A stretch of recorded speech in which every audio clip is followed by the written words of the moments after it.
ఇతరులతో పోల్చుకొని బాధపడుతున్నారా? అయితే ఈ కాకి కథ వింటే మీ ఆలోచన తప్పకుండా మారుతుంది. జీవితంలో సంతోషంగా ఉండాలంటే ఏం చేయాలి? చాలామంది స్వామీజీలు, మోటివేషన్ స్పీకర్స్ చెప్పే మాట ఇతరులతో పోల్చుకోకూడదు అని. అయితే మనలో చాలామంది చేసే తప్పే అది. ఇతరులతో పోల్చుకుంటూ జీవితాన్ని భారంగా మార్చుకుంటుంటాం. అయితే ఈ కాకి కథ వినండి, ఖచ్చితంగా మీ ఆలోచన అనేది మారుతుంది. ఒకరోజు ఓ కాకి చెట్టుపై కూర్చొని వెక్కి వెక్కి ఏడుస్తుంది. అయితే అదే చెట్టు కింద ధ్యానం చేస్తున్న ఓ స్వామీజీ ఆ కాకిని చూసి ఎందుకు ఏడుస్తున్నావు అని అడిగారు. దీంతో కాకి తన బాధను మొత్తం వెళ్ళగక్కింది. నేను నల్లగా ఉంటాను, నన్ను ఎవరూ ఇష్టపడరు, నేను వచ్చానంటే చాలు చీ అంటూ తరిమి కొడతారు, నన్ను ఎవరూ పెంచుకోరు, నా జీవితంపై నాకే చిరాకు వేస్తుంది, అసలు ఎందుకు ఈ జీవితం అనిపిస్తుంది, ప్రపంచంలో అందరూ బాగానే ఉన్నారు, నా జీవితమే ఇలా ఉంది అంటూ స్వామీజీ వద్ద వాపోయింది ఆ కాకి. కాకి చెప్పిందంతా విన్న ఆ స్వామీజీ, ఇంతకీ ఆనందంగా ఎవరు ఉన్నారో చెప్పు అని కాకిని అడుగుతారు. వెంటనే కాకి స్పందిస్తూ, అదిగో ఆ హంసను చూడు, తెల్లగా ఎంత అందంగా ఉందో, ఎంచక్కా కొలంలో ఈత కొడుతూ హ్యాపీగా ఉంది అంటుంది. అయితే ఓసారి వెళ్ళి ఆ హంసని నువ్వు నిజంగానే సంతోషంగా ఉన్నావా అని వెళ్ళి అడుగు అని కాకికి చెప్తారు స్వామీజీ. దీంతో హంస దగ్గరికి వెళ్ళి, నువ్వు అందంగా ఉంటావు, చాలా హ్యాపీగా ఉంటావు కదూ అని అడిగింది.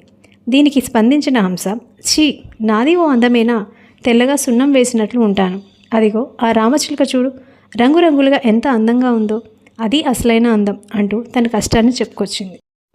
దీంతో వెంటనే రామచిలుక దగ్గరకు వెళ్ళిన కాకి, నువ్వు ఇంత అందంగా ఉంటావు కదా, సంతోషంగా ఉన్నావా అని అడిగింది. రామచిలుక కూడా తన బాధను మొదలుపెట్టింది.